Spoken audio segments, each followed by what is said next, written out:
welcome back to another episode of JP and the Beanstalk. You bet. There's a great energy in the gym. It's March Madness. It is JP and the Beans Madness. We are here. There is a full slate of, oh my goodness, so much for us to talk about today.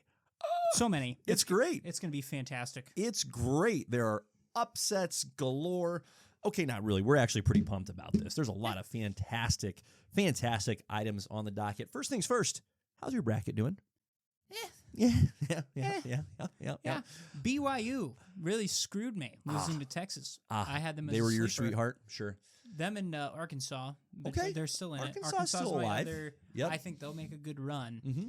But BYU, how dare you? They're done. Yep, they got Best player in the country, and you can't get past round one. Whoops. You lost to a play-in team. Well, and here's what's wild about March Madness. Every year, and I don't have the stat in front of me, but we're going off of the memory here. Every year, one of the first four teams gets into the Sweet 16. You just don't know who it's going to be. Well, it's almost not true. You know it's almost certainly not going to be a 16 seed, but one of the 11 seeds that plays in has consistently gotten into the Sweet 16. It's like they get a little bit of a jump start, kind of kick the nerves, get it going, and they just have a little bit of an edge there. So Texas took down BYU, and then Gonzaga.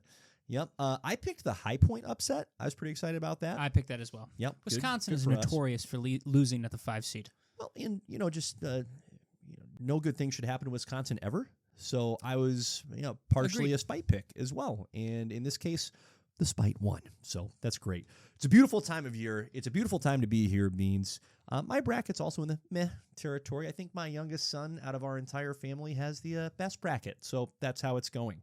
And if I recall correctly, when my youngest son was filling out his bracket, my oldest son was assisting him. So oldest son was reading the names of the teams to the youngest son and saying, all right, who do you want to pick? And almost without fail, with every pick, my oldest son went, that's a terrible choice. That's a terrible choice. Guess who's doing better and laughing now? The youngest. So March, it giveth, and, well, it just giveth. So we're glad to be here. Okay, on today's pod, because we're going to flip and get into it, we have a Spider-Man Brand New Day trailer. Whew, exciting. We have a Dune Part 3 trailer. Exciting for me. You're just glad that you know that it exists. So That's can not not true. watch it. That's right. So you can actively avoid it. I have good news. Dune Part 3 comes out on the exact same day as Avengers Doomsday, so you actually don't really have a choice. You might actually have more seats available to you, which isn't that nice. And then, of course, Maul Shadow Lord, and I say, of course, facetiously, dropped another trailer for us. But, hey, some good meat on that bone, so we'll discuss that trailer as well. Daredevil Born Again Season 2. We're days away, as in 48 hours kind of territory as of this recording away. That's awesome. We're going to drop our predictions before that season drops its first episode or episodes. And then we continue our march through the MCU Round 2, Phase 2, Guardians of the Galaxy today. And we'll round things out with another classic JP and the Beans Top 5. Without further ado, let's take it from the tippity top, the peak Spider-Man Brand New Day. Beans, we got us a trailer. Oh boy, did we. What did you think? I never thought we would be going the mystical route with Spider-Man. Yeah, tell me more what you mean when you say mystical. Yes, so if you go to the comics aspect, Spider-Man has this little evolving portion at one point in time. If you look at the science aspect, it's when you get Man-Spider, and he just turns into a spider monster. Okay. So that's possibly one route. The other route is what they call the Other, which ties into the Spider-Verse movies eventually, because essentially there are 3 different alternate versions of Spider-Man that will take down the vampires, which is like Morlun and all the other ones. So, like, legit Spider-Verse, not the animated movies that we've gotten, because we didn't get any of the vampires. Slight spoiler here. I'm going to update my list of who I would like to see in the Spider-Man movie to include Morbius, now that you've said that. So just bear with me as I make that note. Well, that's fair. Completely fair. Because guess what? If Morbius shows up, maybe we get Blade. So if that's how we get Blade, interesting. Sacrifice I'm willing to make. Okay, slightly more serious now than I ever intended to be. So, But in that storyline, Yeah. essentially Spider-Man evolves. Yep. He gets Yep. the organic webbing in that. He Yep. also gets spikes that shoot out of his hands. And I think he gets like... Spidey spikes. I want to say it's like Venom-esque, but I might be getting that mixed with Miles, because Miles has essentially stunners. Yep. So there might be a little bit.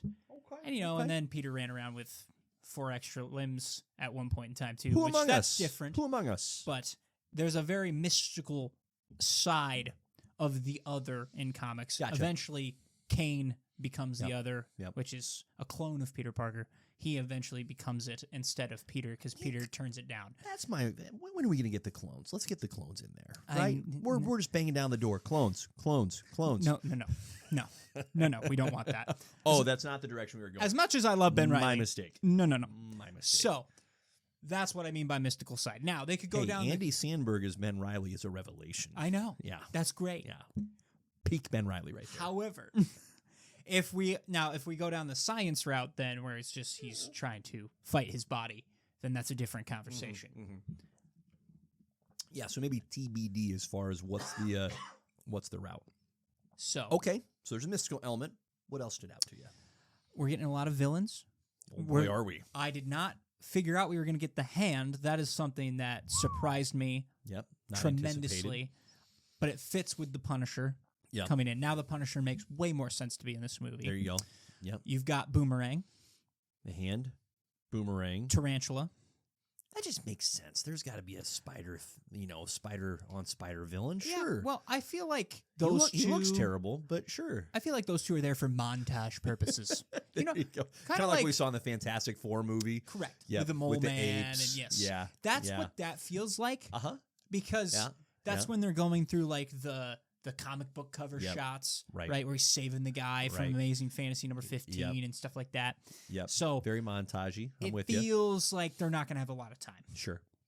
Although Boomerang could be a lot of fun. I don't know so much about Tarantula, but anyways, doesn't matter.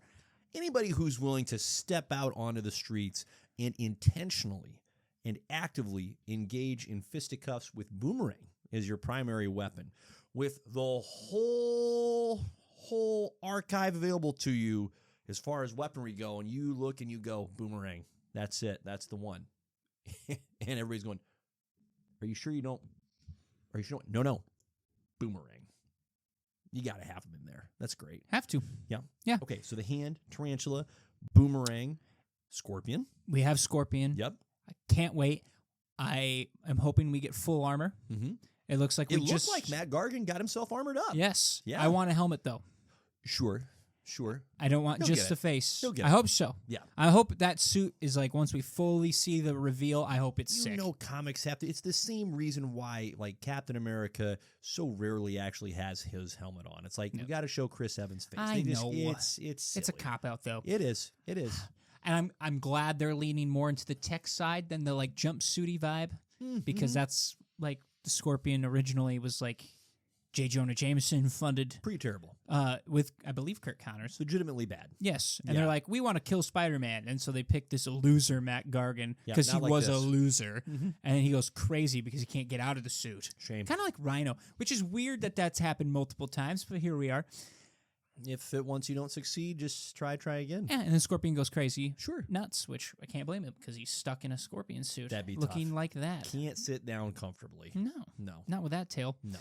So I'm just excited we're getting Scorpion. We're getting new villains entirely. This is going to be amazing to watch. And then we got some Mind Swapper. Yeah, the fifth is yet unknown. We have no idea what's going on with that. And that's kind of where I go into the mystical side of things as well. So, do we get Madam Web? That's a legit possibility with the mystic side of things. I don't want it. They might stay away from it because of how badly that movie bombed. Unless you go like old lady route, like it's supposed to be. And I'm Helen Mirren. To be really clear, I am not advocating for Madam Web here. This is not an olive branch of peace saying, come join the club. That movie was so bad that so few people saw it. It's totally a non-factor. You know what I mean? They can put Madam Web in there and nobody's going to go, oh, wait a minute, this is different. Well, no one saw it. Why is that not Dakota Johnson? Yeah, exactly. Okay, so I loved your take on the Mystic because I took it a different route. Okay, when we're seeing the mind swapping, like we talked about a little bit off camera, it does feel Jean Grey-y to me. And when I saw the Spider-Man, the word that came to my mind was mutation, right? Like he's mutating, and it feels like, and I know Kevin Feige has said in an interview, I think it was just last year that he gave to Variety, he said, "Hey, Secret Wars is going to be what allows the X-Men reboot, quote unquote, to kick off in earnest." This feels like an entry point to the X-Men for me with what they were showing with Spider-Man. Like they're presenting him as though he's mutating. We had a little bit of a Rogue, I don't know if it's really Rogue, but it was a Rogue adjacent cameo, the gal sitting on the bus with the hair and that X on the sweater, and the mind swapping Jean Grey makes sense in that spot. I'm not saying I'm not calling that slam dunk guarantee. Yeah. But I get it. So I took it less perhaps mystical and more of, hey, this is how we introduce mutants, sincerely introduce them, because boy, have they been teased, especially in this last several years. That's what it felt like to me. Do you make Spider-Man a mutant, though? Well, no, you don't. And yet they can keep him adjacent enough to mutants that they can use him in this way. And I'm not saying, no, go out and call him a full-fledged mutant. But think about how we never actually got to see, with this Tom Holland version of Spider-Man, we never saw the spider bite him, right? Like they have intentionally left his origin unshown, right? From the very first Homecoming movie, it was, hey, we're just going to quick talk about it with Spider-Man Peter and Ned, and then we're just going to keep going. So they've got room where if they wanted to fudge around a little bit, they could. I got to say, I love the organic webs. I have never, this is always for the life of me, and it's not a hill I've ever chosen to die on. I never will choose to die on this. But it's never made sense to me how a character who is, in all their practical purposes, or so many other practical purposes, a spider, has to science his own webbing. Like that part's always been strange to me. The Tobey Maguire organic webbing is like, yeah, I get that. That makes more sense to me. So I was actually really and strangely excited to see the organic webbing. And see, I'm in the other boat. Yeah, right. A lot of people are. Because it's a very divisive, there's almost no gray area. Like you feel very strongly one way or the other. Like I don't mind organic webbing, but I think from Peter's point, it takes a lot away from him because of how smart he is and his ingenuity. I get that. So I enjoy seeing that portion of Peter because I think they did a great job of showing that with Tom Holland's Spider-Man compared to the other two, because Tobey doesn't have to do anything like that, right? Obviously, they're all science nerds and they figure stuff out, but they actually take the time to really dive into that with Tom. Like, if you think about No Way Home, where he's in there trying to solve all the villains' problems, and he's deep diving with Norman. You easily get the least of that with Tobey's version of the character, easily. And because they focus more on the Peter and him being a photographer rather than a science major and all that stuff. And Andrew, it's I couldn't present, even tell you. It's far from, once he makes the transformation into Spider-Man, it becomes a lot less emphasized. Now, Spider-Man 2, of course, has Peter Parker, interning with Doc Ock, but once Doc Ock becomes Doc Ock, again, it's a lot less about that element of the character. Yeah. Yep. No question. I get that. It tethers it in a way. That's why. To create the webbing. Because it's like, it feels like that's when Peter and Spider-Man are becoming one in that sense, where it's like, oh. And I like that take. And I still like the organic stuff. And also, it's weird. I can get behind more too, because there's a variety of webbing that he uses. It's hard for me when it's organic, and it's like, oh, I can turn this into a parachute, and you're like, can you? Okay, I mean, yeah, but like, how does that? Like, I feel like you can still run out. At least with this, you can reload. That's my opinion. Fair. That's great. Was there too much going on for you? There's a lot in this trailer. A lot of characters, a lot of new characters, a lot of previous characters, a lot of MJ, a lot of Ned, right? I mean, that's... It does. There's a lot of characters here. It does make me a little nervous because there is a lot going on. And we've had this problem with Spider-Man before. No. If you think about Spider-Man 3. How dare you? And you could honestly a little bit make the argument for Far From Home having a lot going on because he's taking out, and it works fine because it's all Mysterio behind it. Yep. This... Peter, they're going to run him through the ringer here, which we are getting full on. If you want a depressed Peter Parker, this is going to happen in this movie. You're welcome. This boy is going to get the crap beat out of him until he can't go anymore, because they are throwing every enemy at him, and it's looking like we're not going to get a lot of Peter time, which, fine with me. I want to see Spider-Man swinging around and beating up bad guys, but you pretty much have taken away his entire Peter Parker aspect because of the ending of No Way Home and nobody remembering who he is. So, yeah, how are you going to ground Peter Parker here?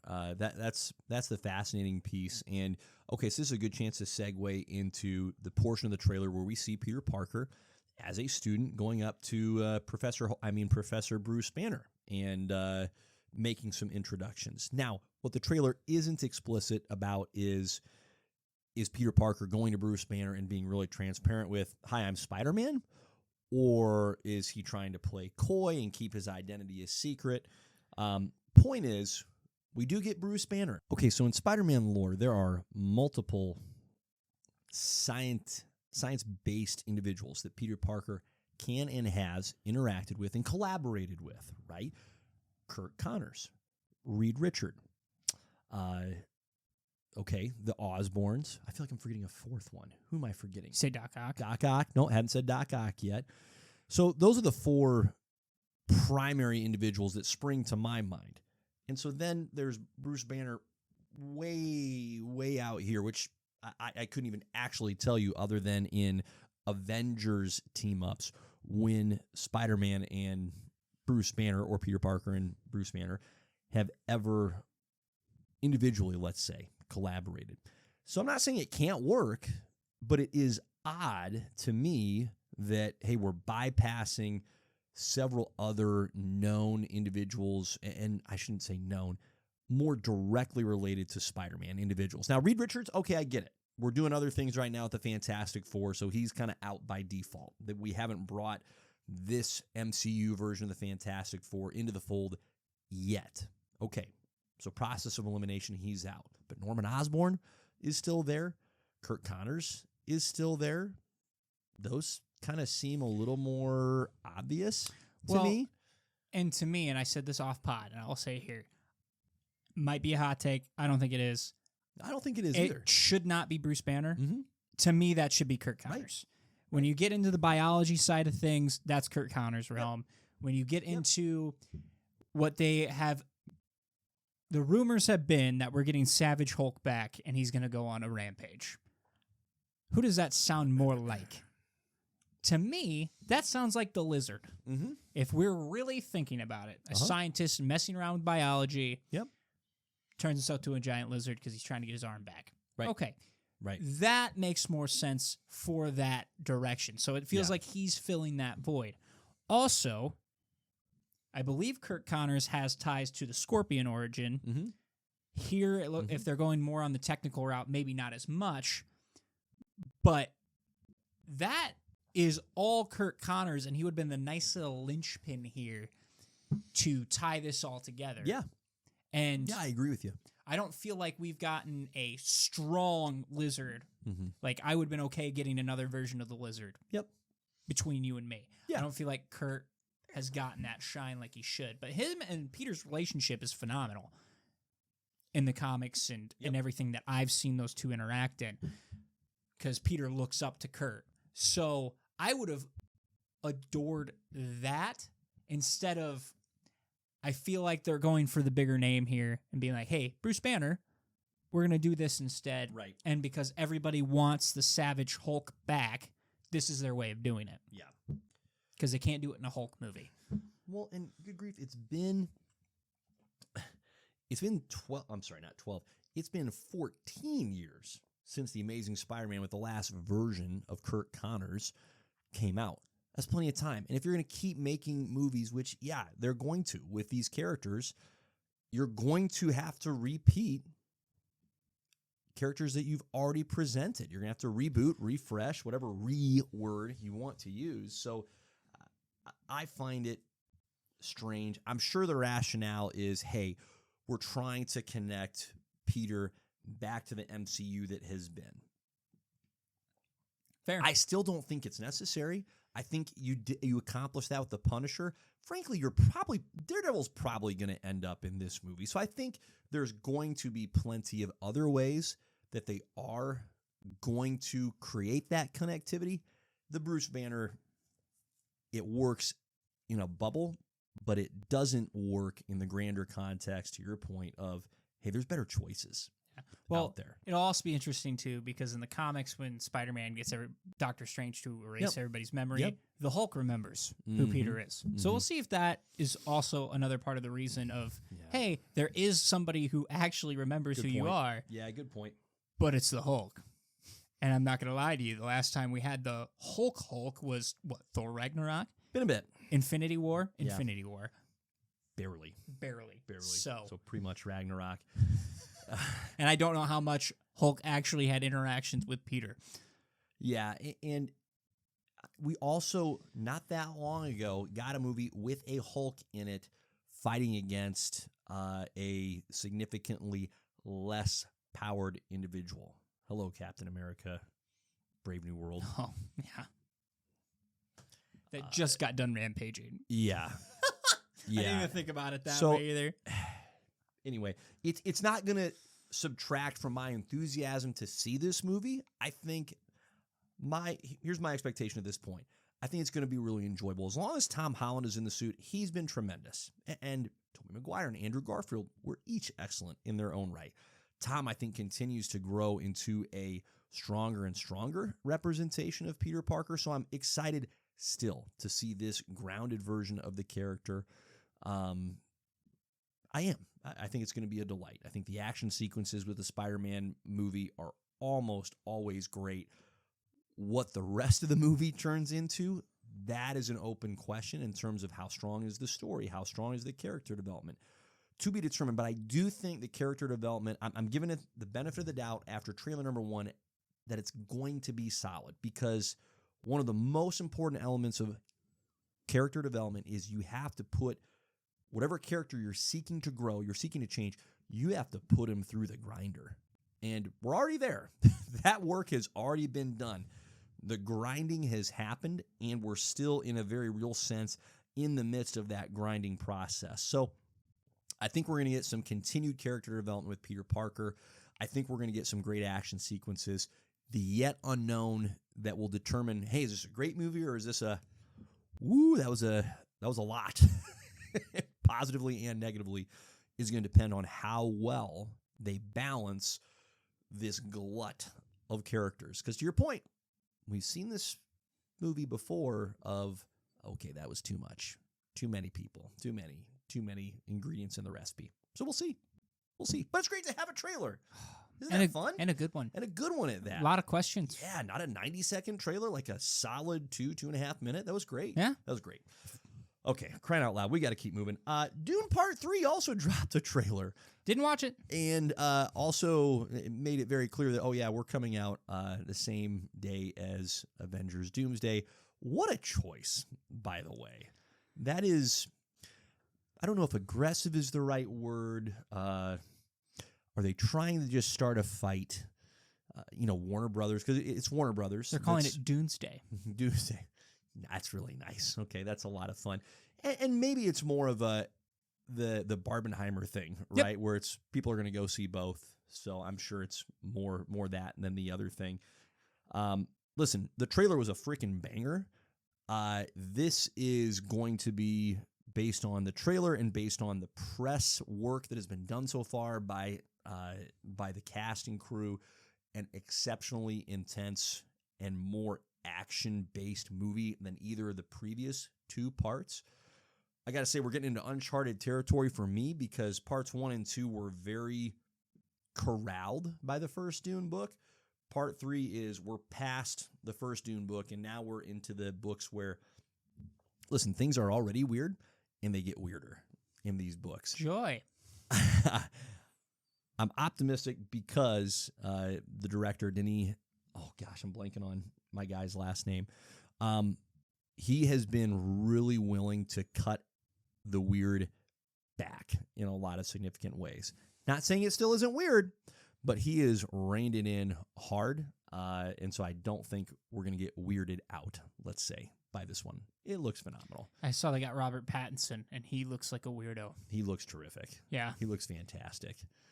He looks like the villain, the main villain. Mm-hmm. So, oof. Jason Momoa back, even though, yes, he died in part 1, but like we talked about with Ben Reilly, you can clone things. Oh, jeez.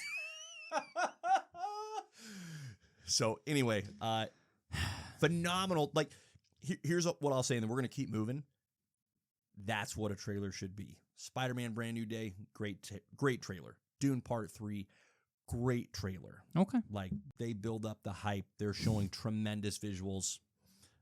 It's incredible. It's great. Okay, Maul Shadow Lord also dropped the trailer. Looks dope. It looks incredible. Yeah, this one did a better job than the first one. Really. I wonder if the first one, if there was some self-awareness going on with the studio where they went, we didn't accomplish what we needed to accomplish with that first trailer. Let's do another. Because it's kind of unusual that we had 2 full-length trailers within, what, a month of each other? There was not much time between. But the animation looks terrific. I think we got a little bit more of what we're expecting here with the story as well. Maul is going after the Empire. Right. Which is fun. Sick. Which is super fun. He's going to be, essentially he's an anti-hero at this point, and it'll be interesting to see if the Jedi girl that he's with, if he corrupts her or not. I got to say, when I saw this character for the first time back in 1999, this wasn't the direction I thought his story was going to go. So here we are, 27 years later, getting something that is objectively better for the character. It just took some time and some animation. It is amazing what the fleshing out of a character can do. Beans, I cannot emphasize to you enough how few lines Darth Maul had in Episode 1. Oh, he was... like, almost none. He survived and thrived off of aura. Mm-hmm. Like, he would show up, and you're like, oh. Mm-hmm. And then as soon as the second blade came out, you're like, that's a thing? Yep. He can do that? Mm-hmm. Yes, he can. Mm-hmm. And then... Canon does. And now it's more of a normal thing in Star Wars, where you see the double blade, or you see 2 people, or 2 blades per person. And... Maul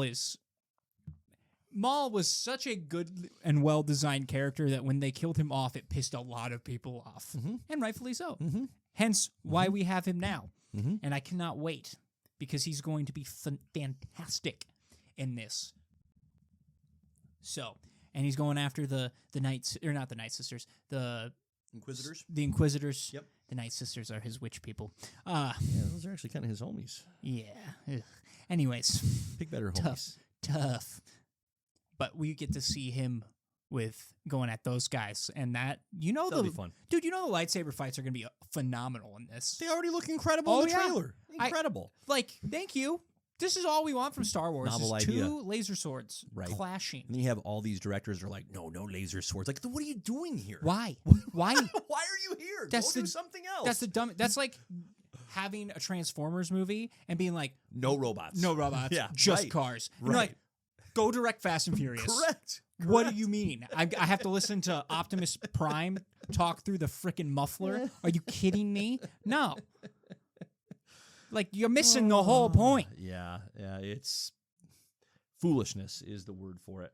Well, we're just shy of 2 weeks out, just a little more than 2 weeks out from Shadow Lord dropping here on April 6th. 2-episode premiere, followed by a new episode releasing every single week, wrapping on Star Wars Day, May 4th. Well, how well planned for them. Look at that. They can do it. Sometimes. If they want to.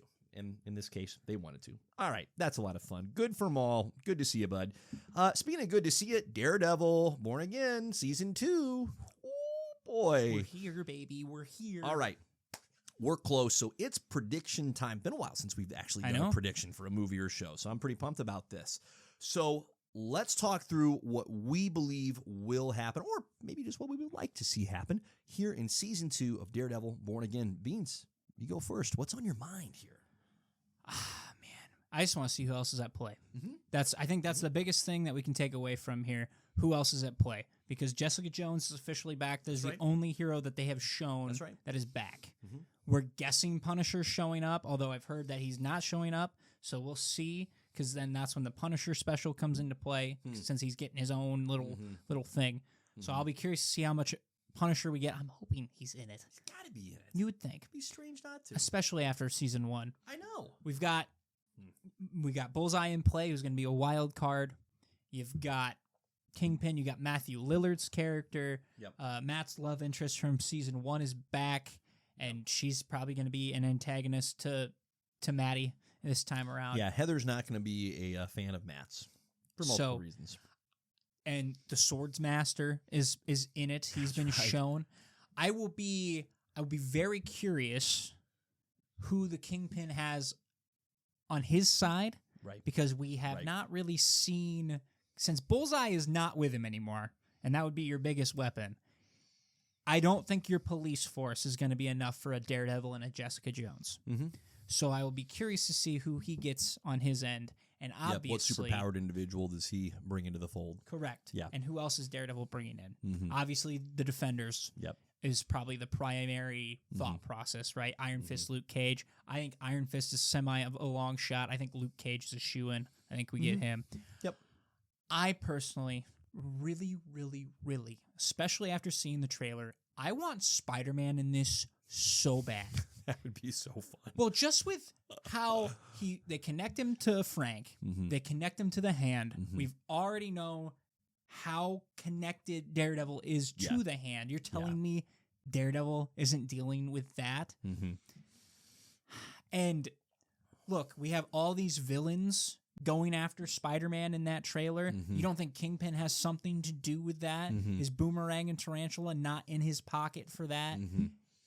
He's got his hands on a scorpion. To me, they've already shown the mayor's assistant in the trailer as well for Spider-Man. Handed Spider-Man the key to the city. This is, to me, you cannot ignore Spider-Man at this point. You can't. That would be a lot of fun. A lot of fun. I don't think it's going to happen, but I'm fully on board with you as A, it would be phenomenal, and B, it should be a thing. Well, and Peter serves such a beautiful role in Matt's life as this grounding point. Correct. Because he keeps Matt on the good side. Helps keep the devil at bay. Because Matt's had some issues. No. Of riding the line. And Peter has told him multiple times, be like, maybe you need a break.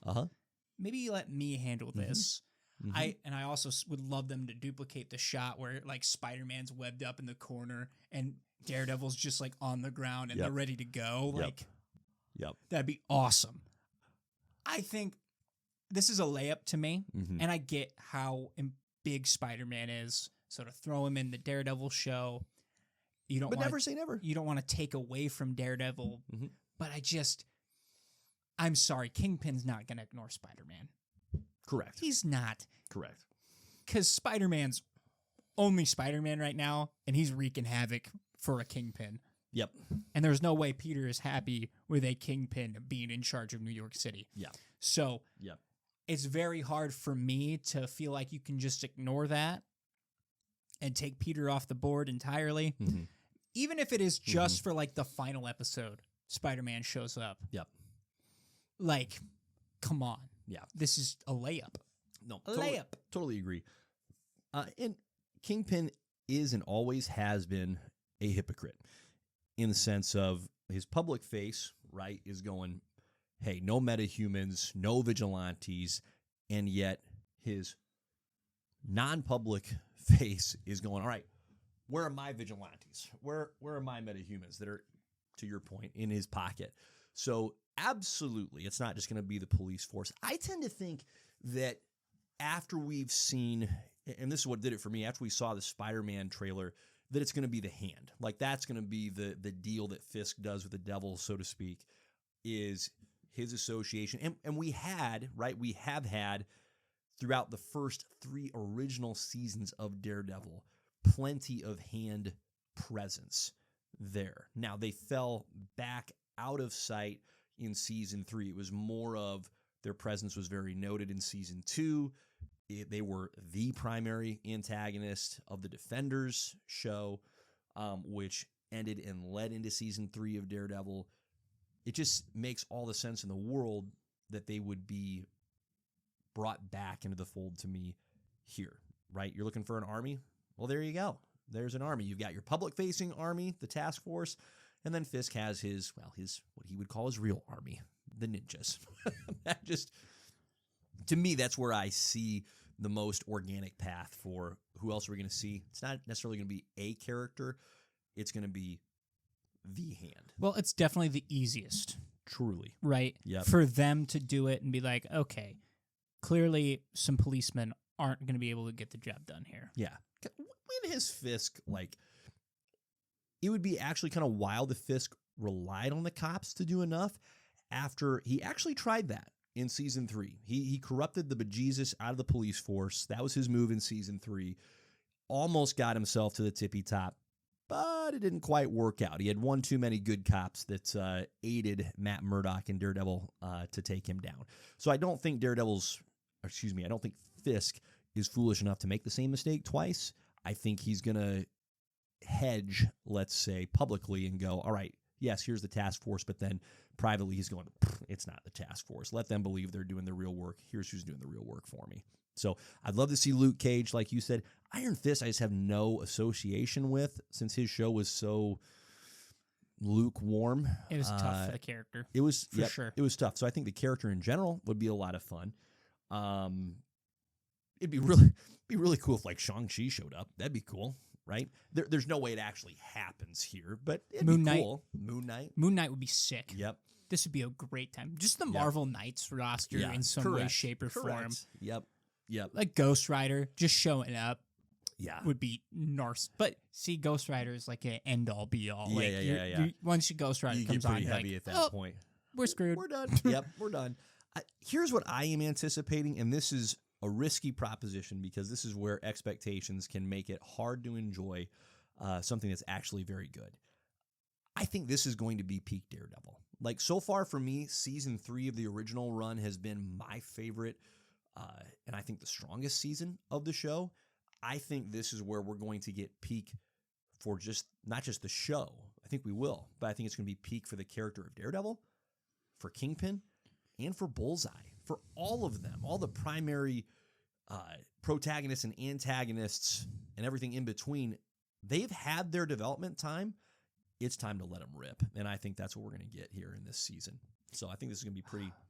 I am so excited pretty darn salty that they emphasize the action. Yes. Because that's what we need. Mm-hmm. After season 1, which was good. It was good. It was solid. It was good. It was a good palate cleanser. Had its quirks. Yep. For sure. Yep. But dial it up now. Correct. It's time. I do think we're getting that. Yep. So. No doubt.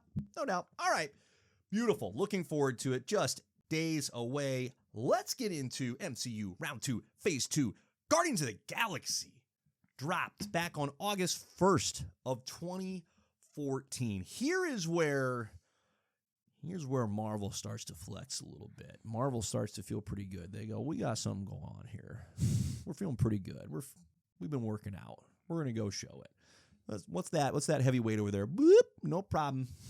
Lifting it up, put it back down, lift it up, put it down again.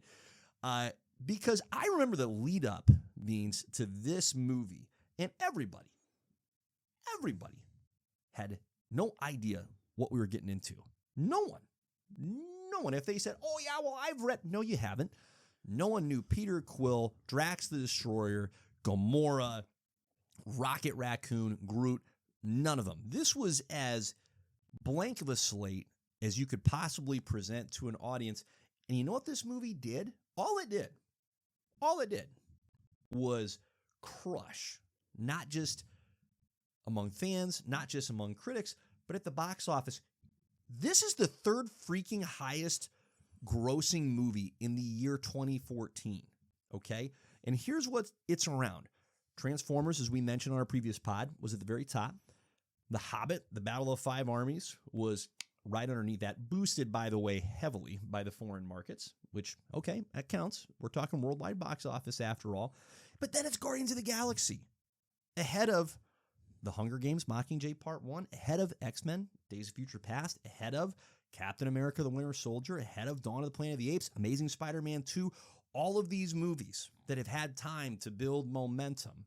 And here's Guardians of the Galaxy. Now, I'm cheating a little bit here. The Guardians of the Galaxy certainly is benefiting from the Marvel Cinematic Universe. If this movie just gets released without the benefit of that universe, no way is it here at number 3.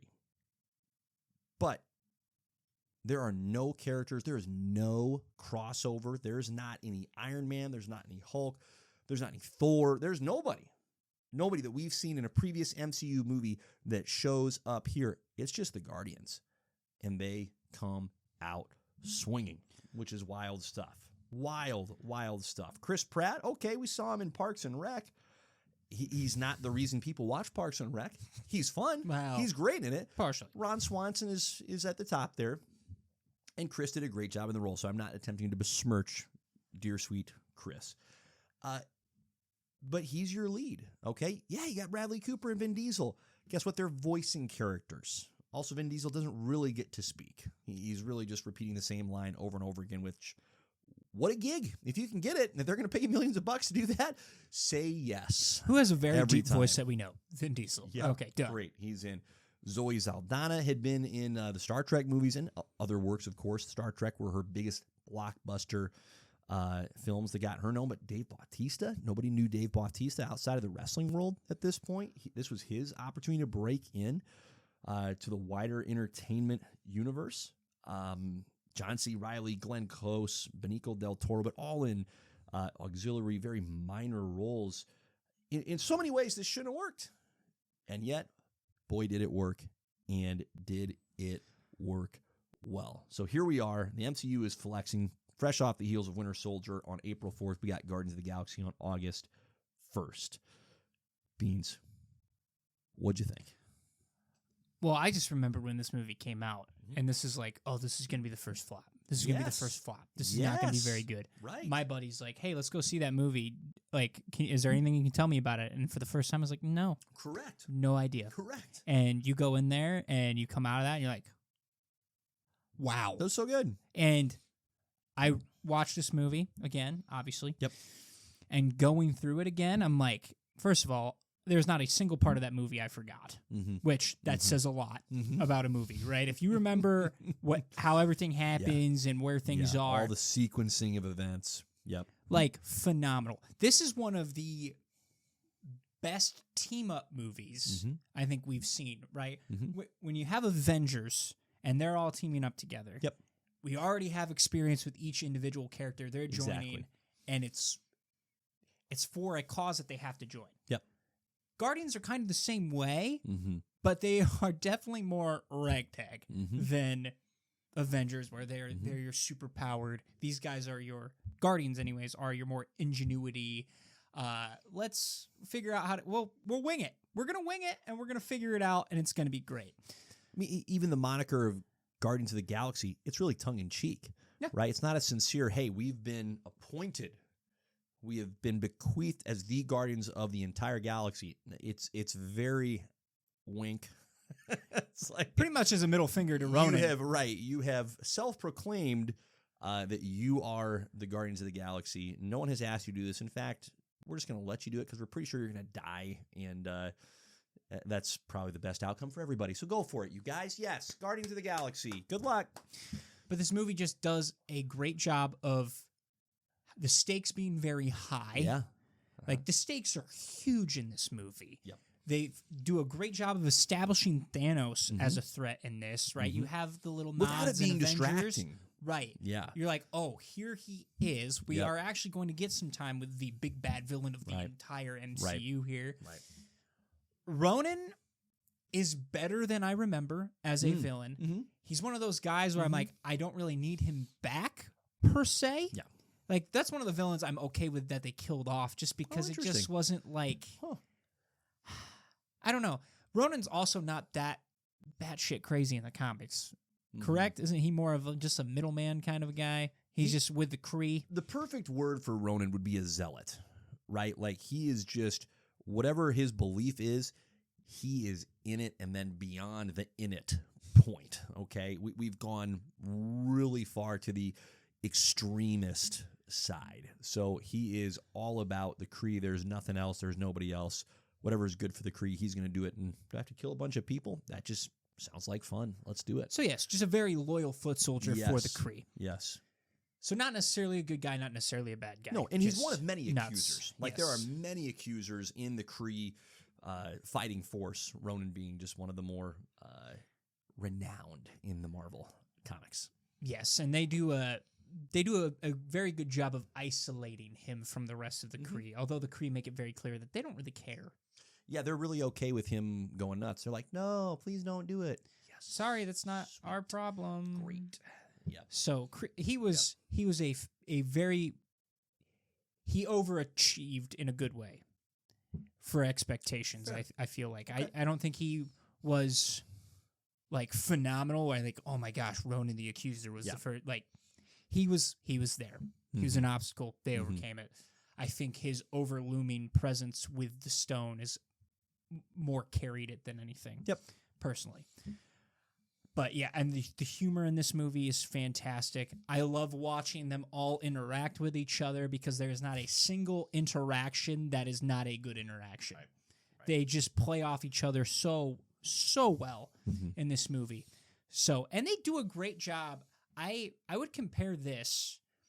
This might be my generation's Star Wars in the sense of we are going all over the place in space, and we're saving a planet. And instead of Star Wars having laser swords and stuff, we have, well, let's just see if this works. It's a very Han Solo energy. Yes. Throughout the movie. But for all of them. But for every, yes, exactly right. It's not just limited to the character of Han Solo like it is in Star Wars. It's like, let's just take that and apply it to the whole movie. Yeah. Yep, the whole group. And that's, I think it makes this movie what it is. It's phenomenal in that aspect. But that is probably my generation Star Wars right there. Yeah. In that sense, which is a crazy comp for it. But when you think about it, like, Star Wars wasn't supposed to be what Star Wars is today. Right. Guardians wasn't supposed to be what Guardians is today. So you want more at the end of it, which is always fantastic. But yeah, it comes in at a crisp 2 hours and 1 minute, so it doesn't, by any stretch of the imagination, get into the longer movie territory. It's in kind of that Goldilocks sweet spot of, hey, 2 hours is often just right, especially with new characters. James Gunn directed this flick. This was his entry point into the superhero movie world, and the tone that he provided, and this is what I thought was particularly impressive. There's an obvious identity across the whole movie, like we just touched on, right? The Han Solo-ness. It's really, to be more accurate, the James Gunn-ness over the movie. But something that James Gunn does so well, he has his way, he has his tone, and he does it right out of the gate here with the first Guardians movie. He doesn't allow his individual voice and tone to overwhelm and overshadow the individual characters and their own voice and their own tone, right? Like, there's commonality, sure, but it's not so heavy that we're not able to draw distinctions between Gamora and how she interacts with other characters, and Drax and how he interacts, and Rocket, Groot doesn't really count, sorry bud, or Peter Quill. That's impressive. That's hard to do. Well, you look at Winter Soldier, and we talked about how they did a great job of making a very serious movie. Yep. This is not a serious movie. This is a very comedic movie. Yep. However, they do a great job of handling a very serious situation with that humor. Yep. And that doesn't feel out of place at all. Yeah. And each one of those characters has their own tragic backstory, Right. and there are points where you can still relate to them, and they have their heavy moments. Yeah. Like when they're all in a circle talking about, Yep. are we going to do this or what? Right. And you're like, oh, they're actually taking this seriously. Mm-hmm. That is something where I think of like a Thor Ragnarok, for instance, where that is all humor 100%. Yeah. They don't weigh the stakes in Thor Ragnarok Yep. as well as they do in this movie with Agreed. Guardians. Yeah. Where they know when to get their shit together and they do it and they do it well. Are they Yeah. still winging it? Absolutely. Because they don't know what's going to happen. Yeah. Nobody expects Ronan to tank a rocket that's supposed to blow up an entire ship. Nobody expects that. And they handle it. They handle business. Yeah. But I mean, it like with Peter Quill grabbing the Power Stone, that takes balls. And he's like, well, this is bigger than me. Yeah. Here we go. Yeah. Feels almost kind of D&D-ish as well, a little bit, like Dungeons and Dragons a little bit. Okay. But my point, they do a very good job of, again, like with Winter Soldier, balancing the tone. They knew what the tone was going to be, and they realized, okay, we still need the heart of this movie, and they had it. They had it completely, and they nailed it. Well, and they do so well to... More often than not anymore, we get flashbacks, right, to help flesh out a character. I think this movie could have gone a very different and not necessarily better direction. Let me just be really clear. It would have gone a worse direction, okay, had they not allowed that opening sequence with Peter as a boy, right, getting kidnapped from Earth. Had they put that in the middle of the movie where, to rewind a little bit, they're around that circle and they're sharing some of their backstories and whatnot, and that's where we get a flashback, and that's where we get that scene, the movie doesn't work. It works because we open with this kid watching his mom die in the hospital, running outside, overcome with grief. He's freaking abducted, right? That sticks with you. That grounds everything because the movie does center around the character of Peter Quill. All the other characters that we get introduced to, Gamora, Drax, so on and so forth, all are in Quill's orbit in this particular Guardians movie. And that immediate loss, and really not just a single loss, the loss of family and then the loss of home, does such a powerful job at allowing Quill to serve as that sun that the rest of these characters can orbit around.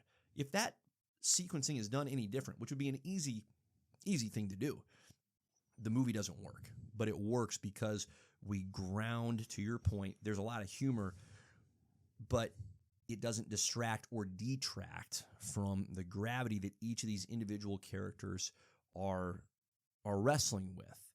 And I think, like, in this movie, we certainly get a lot of it with Quill. We get a good portion of Drax and his backstory revealed in here. Rockets is spoken to and hinted at.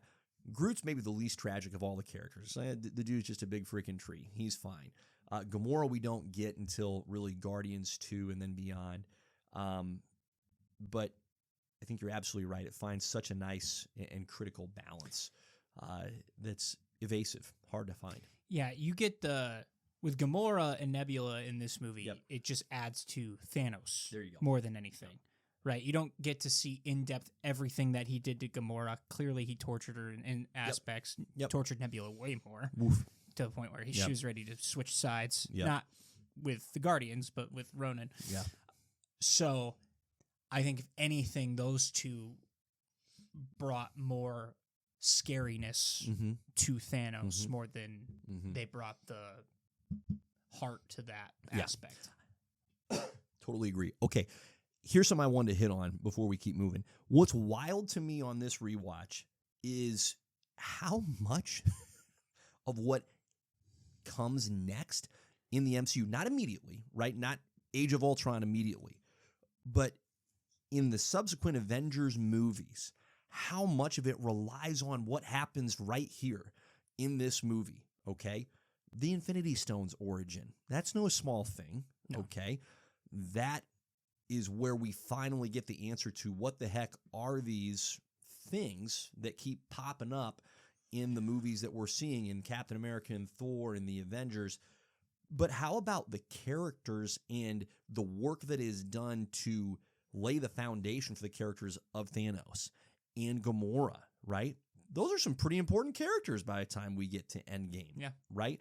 Now, Guardians 2 continues that work, but there is how integral all of these characters become. We don't need to go into all of it, but those were the two particular highlights for me of, wow, this movie did the rest of the MCU such a service with the foundations that it laid within its own self-contained story.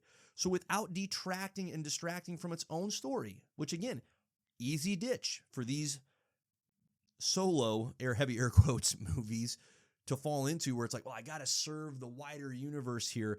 It stays really well self-contained, and yet it still builds so much for the MCU to benefit from in the years to come. Well, yeah, and I don't think the plan originally for the Tesseract, for instance, was to make that the Space Stone. Right.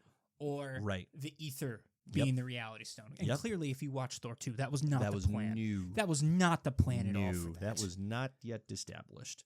I mean, James Gunn has gone on record at saying he created the Infinity Stones lore during this movie. Yeah. Like, he's like, I just came up with the idea. That makes sense? Everybody on board? Cool, let's do it. Well, also, when you have Thanos as the villain, that should have been like connecting the dots immediately for them in that aspect. It's more wild that you talk about winging it, that Kevin and his guys were just winging it at that point. Like, hey, what are we doing with these things? We don't really know yet. Wow. It worked out. Oh, boy. Yeah, thanks to this movie. Yeah.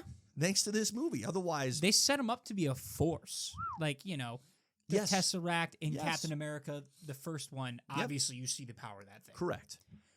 The Ether, again, rough. That, I wish they would have just picked the Reality Stone to be something different. If we look back. Anyways, but the Power Stone here, also incredibly powerful. So you have two of those three. Obviously, the third one's implied that it's strong, but it shows you what one of those can do. Yeah. So when Thanos does get all six, you're pooping your pants in the theater. Because you're like, oh, it's over. It's done. I've seen what that does. Yep. I've seen what that does. It's not good. What one it's does. not good. So truly. Yep. Yeah. Truly.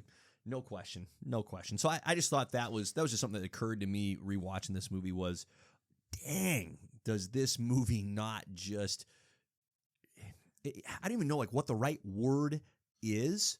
Like, it accomplishes its mission. Yeah. And then it like clears the way for the rest of the mission to take place. It just brings so much. Here's what it is. Okay, I'm going to define it. And this is what James Gunn is excellent at. And I'm just hyping on the James Gunn bandwagon here. He is phenomenal at establishing the rules of a fictional world and then at following those rules. Yeah. That is not something a lot of storytellers do well. They fudge the rules around. Like, I don't really like that rule anymore, so we're just going to break it. And you're going, well, that devalues everything that just came before.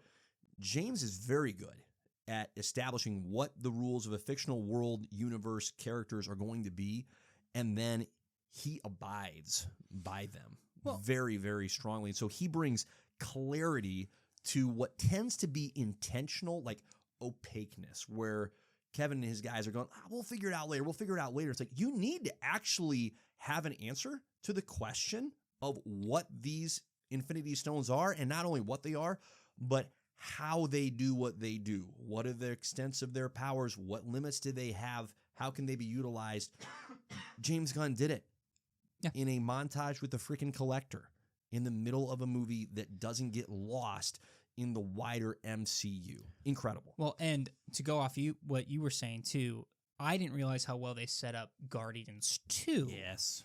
Because, you have the Yondu line being like, I'm glad we didn't drop him off where we were supposed to. Right. Or I didn't remember that they have a conversation with the Nova Corps and we're like, yeah, you're only half human, and that's probably why, and we have no idea what the other half of you is. And you're like, oh. And I didn't remember that at all. Yeah. So that just did not click with me until rewatching. Yes. Yeah. And you're like, they actually did a phenomenal job of being you're not full human. And you're like, oh. Yeah. Because that's the only way he survived. Correct. So correct. Yeah, it's terrific. real quick, I got to give flowers to my guy, Dave Bautista.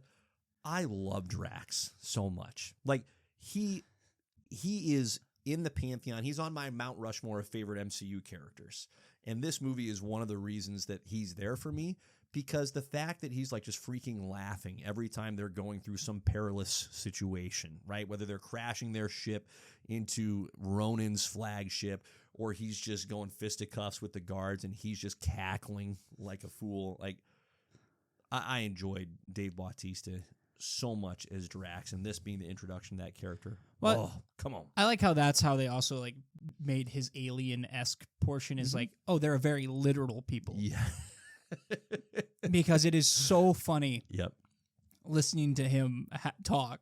Yeah. So, and it continues to hold true for the next every other time you see Drax. He almost never gets the joke. No. It's incredible. He remains very literal. Again, set the rules, follow the rules, and there's freedom in that. It's not actually restricting. It's very freeing because there's a lot of fun you get to have with that character when he's just, bless him, oblivious to the art of nuance. It's fantastic.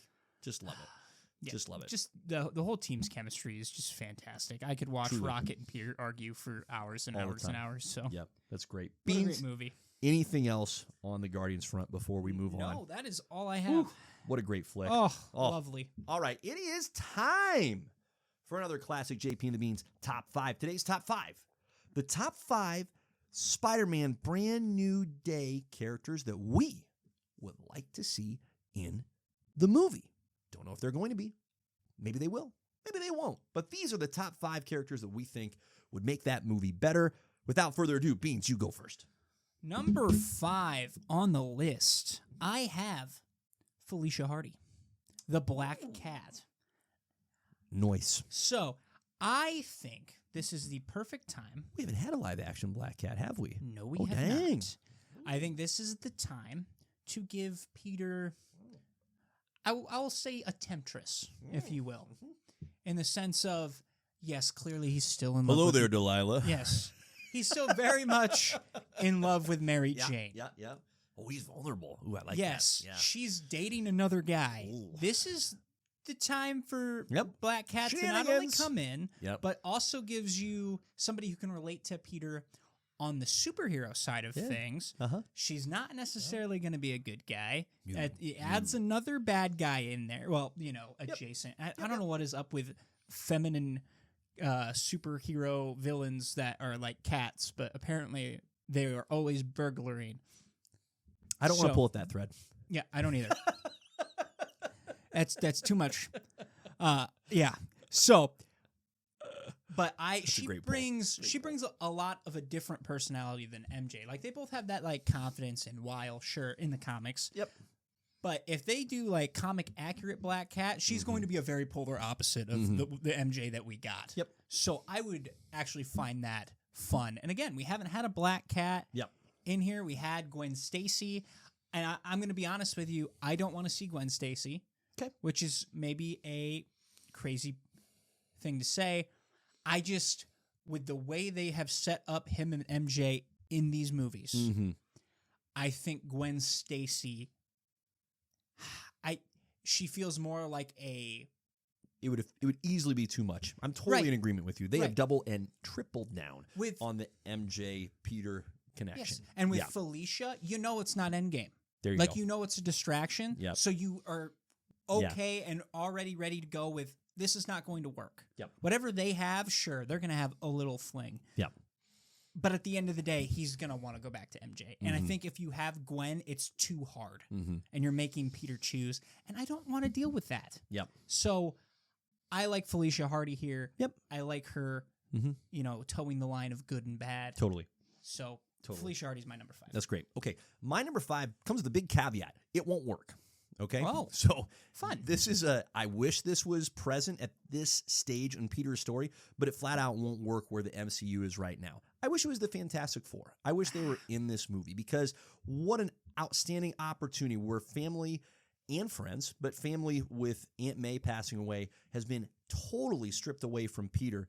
The Fantastic Four and Spider-Man, when they link up in the comics, it is Well, it's exactly what the Fantastic Four are. They're a family, and they do such a phenomenal job of welcoming Peter into that family. And there's actually a lot of fun in the dynamic between Peter and Johnny because there's just some very oil and water going on there. Not the Johnny we got in the movies. Not the Johnny we got in the movies. Okay. I'm right. Yeah, you are. You are. So it won't work. And so I'm not actually wishing for it in this movie because it would gum up the current unique approach that the MCU has taken. I'm on board. I'm curious to see how it plays out with this version of the Fantastic Four. But this would be a perfect time for the Fantastic Four to come in, provide that family foundation for Peter, give him some mentoring, some counseling, some groundedness, support that he needs. This would be a great opportunity for that. Well, and we go back to like when everybody forgets who Peter is in the comics. Yeah. Fantastic Four is the one he reveals it to first. Yes. And they like just welcome him back in with open arms. Like totally. It's such a oof. Yeah, like, burden off of his heart. Exactly. So the impact is it's one of those things where I was like, I wish we had that because him going back would have been just icing on the cake. Yep. So again, caveat, no, it won't work, but it is what I wish regardless. My number 4 is Shang-Chi. I think that character and Peter would be a delight together. Shang-Chi's a little more serious, has phenomenal fighting ability, so I think he and Peter could actually collaborate very well, especially when Shang-Chi gets powered up with the 10 rings, right? He's not just kung fu guy. I think that would be a lot of fun watching them go toe-to-toe, hand-to-hand with the hand. That would be a blast. And I'm hungry for some Shang-Chi. I enjoyed the heck out of that movie. I enjoyed the heck out of that character. So I'm just like, can we get some, please? I think this would work. Please. So, please put him in here. There you go. Number 4, Shang-Chi. My number 4, I talked about him earlier. Yep. I want Kirk Connors. Yep. Look, we have stripped everybody and everything away. Kind of like how you're talking about with Fantastic Four. Kirk Connors, the Lizard, makes much too much sense. Mm-hmm. He should have been in this movie over the Hulk. Gotta say, I'm gonna triple down on that. Totally agree. Again, we talked about earlier. His relationship with Peter, again, it's one of those mentor-mentee relationships. Peter looks up to Kurt. Yep. Kurt genuinely wants to help both Peter and Spider-Man. Yeah. It's such a... I don't feel like we've gotten that very, very much or very memorably. Yep. No offense to the first Amazing Spider-Man. Yep. But this is now the time to bring those kind of characters in to help build up his supporting cast of people who want to see Peter actually succeed. Totally. So I've got the Lizard, Kirk Connors, at number 4. Yep. At number 3, look, we're getting the Hand. I want Daredevil. Mm-hmm. This goes back to when we were talking about Daredevil, and I want Spider-Man to show up. This almost feels like a direct sequel to what Daredevil is doing in his show. Yep. And whatever's going to happen in the Punisher special. Correct. Now, does the Punisher special happen before or after Spider-Man? That I'm not certain of. I couldn't tell you off the top of my head either. Yeah. But either way. Guess is before. I would also guess. I'm pretty sure it's before. Yep. But that means Daredevil Season 2, Punisher, Spider-Man. That to me makes way too much sense. So... And, people are saying when he jumps out the window fighting the Hand, there's 2 empty spaces of people. Come on, make it Daredevil. Just do it, you cowards. I want Daredevil And look, we already had Matt Murdock be Peter's lawyer. Yep. So just do it. Yep. We want it. That's my number 3. Yeah, real quick, there's no official release date of the Punisher special. All we know is mid-2026. So it's intended, of course. It's got to be May or June. Yeah, it's going to be before. Yeah, I think we can comfortably say before. Because that will perfectly hype up the Spider-Man movie. Yep. Totally with you. Okay, my number 3 is Kingpin. Kingpin, obviously, we've seen him most to this point as a Daredevil villain. Here's the thing, in the comics, he is just as much of a Spider-Man villain as he is a Daredevil villain. Yep. He is a presence in Spider-Man's world. And frankly, he probably holds just a skosh more animosity, does Kingpin, towards Matt Murdock. But then it gets a little leveled off at times because Kingpin and Matt Murdock figure out who each other, or Daredevil figure out who each other are. And there's this weird mutual respect thing that happens. But Kingpin just doesn't like Spider-Man at all. Hates him, as a matter of fact. And does a lot. Here's part of what makes Kingpin fun when he shows up is he's almost, while he is happy, Kingpin is happy to go throw down with Daredevil. He's just more annoyed by Spider-Man. So he's like, I'm gonna suit some dudes up and they're gonna go take him down for me. I can't be bothered with this bug. And so then you get characters that wouldn't otherwise exist or be equipped to exist. So I think it'd be a great way to go. How does the Scorpion have all that tech? Kingpin financing, baby. So Kingpin would be a lot of fun, I think, in this one. My number 2 is the Lizard. I'm totally on board with you. We need some Kurt Connors. It's a shame that he's not in here already. I guess we're just going to keep waiting. So, okay. So I won't go too much further into it because we've talked a lot about the Lizard and Kurt Connors already, but that's my number 2. My number 2 is the Kingpin. Nice. Yes. Yeah. I think he makes too much sense in this movie. You have the Hand. Yep. You have these lower criminals that are going after Spider-Man. I think it makes too much sense for him to be the one to fund the Scorpion. Yeah. That makes too much sense. Right? Somebody's going to outfit that guy. It's going to be Kingpin. Yes. Okay. Punisher's going to want a piece of Kingpin. If you have Daredevil in this movie, which you should, he's going to obviously want a piece of Kingpin. I also go back to this moment in the comics where Kingpin takes a shot at trying to kill Aunt May. Ooh. And Kingpin's in prison. Right. Spider-Man puts on the black suit, which is a key sign to everyone in New York City that if Spider-Man is wearing a black suit, do not talk to him. Go mind your business. Yep, no longer friendly neighborhood Spider-Man. He shows up in the prison cell, takes off his mask, and says, if you ever touch her again, I will kill you. And he beats the living piss out of Kingpin in front of everybody in that prison. Yeah. And he pretty much is just like, you're done. Don't mess with me ever again. And that is a side of Peter I want to see. We got a little bit of it after Aunt May died, where he was about to pull the trigger on killing Green Norman. Goblin. Yep. It would be nice this time if he's able to restrain himself and see how far he's come on that aspect. But let him take a shot at MJ. Just one shot. Let him miss, obviously, or just correct. You know, correct. Little grazing. Wound her. Wound her enough. She's in the hospital, but don't kill her. And just to set Peter off. And just have Kingpin be a bloody mess, because that is the difference between him and Daredevil. Is Spider-Man can do it and not hold back his punches, and he will win that fist fight every time. And so that's outside of that aspect, again, we just need this, like, I feel like we need this overall arcing villain for this movie, and you need that funder, and I feel like Kingpin makes the most sense. He's right there for it. So. Love that number 2. Your number 1, sir. My number 1. This might be a little bit of a cop-out. That's okay.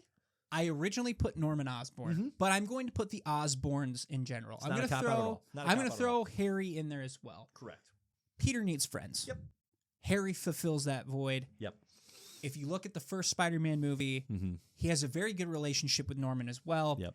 You don't necessarily need to go down that route where he has to have this like father-son relationship with Norman. Yeah. But I would like that respect portion for Norman and Peter, because Norman respects Peter Parker at the end of the day. Yeah. Right? And then he goes batshit crazy with the Goblin Serum and all that stuff.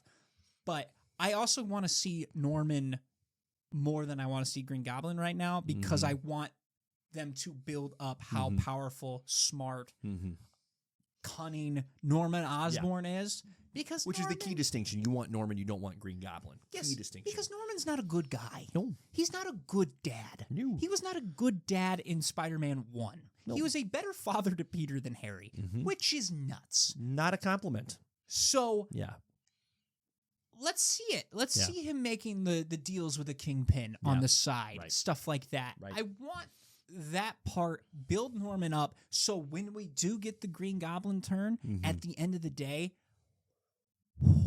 we're all freaking out. Yeah. That's the big emotional payoff. Right. Totally. That's what I want more than anything. Yeah. But you have to have a Harry in there as well. Because, like we said with the importance of Kurt Connors, he needs more friends now. He needs to build that back up because somebody needs to keep him grounded. Yep. I don't think he's going to get MJ back in this movie. Yeah. I think they're going to play that for the long haul moving forward. So that's where I'm at with it. I've got the Osborns at 1. And that makes all the sense in the world.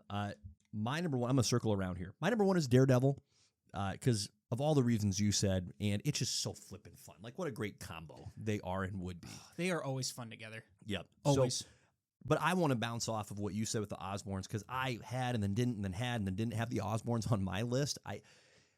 I'm right there with you, though, with your take. Like, hey, if we're going to get them without any Green Goblin yet. But let's start allowing that seed to get planted and then grow. Slow so burn those, so those emotional ties can start to build so that, as you stated so well, when the turn comes for Green Goblin, the emotional payoff is as substantial as it possibly can be. But you're absolutely right. The timing is perfect in the sense that Harry has never been more in need of a friend. In fact, it's one of the unique elements that usually Spider-Man is very much in need of friends. For the first 3 movies, he's actually been friend up, right? Like MJ's been a great companion.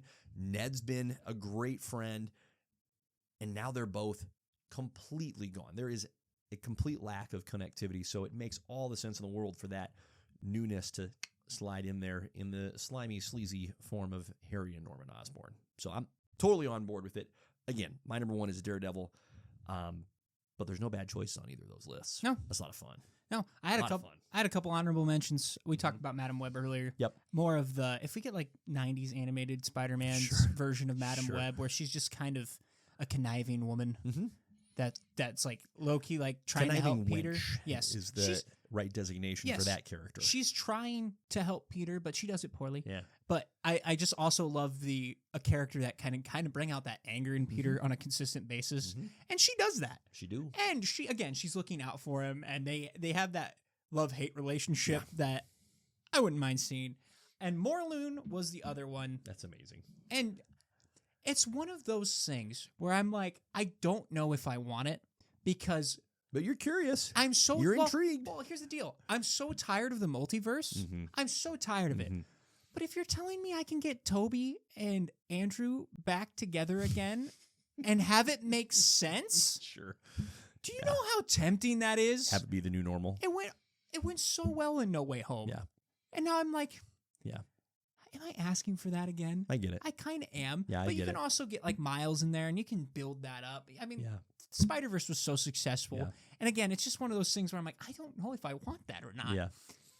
So, but Morloon, you don't even have to do the whole Spider-Verse thing if you don't want to. He is an absolute force because he's not like your classic like blood-sucking vampire. Right. He goes after what they call totems. So he just hunts Spider-Man in different universes and feeds off their life forces. And great villain. He almost kills Peter multiple times. So he is a genuine force. Gives you a whole new character to go for or to go up against.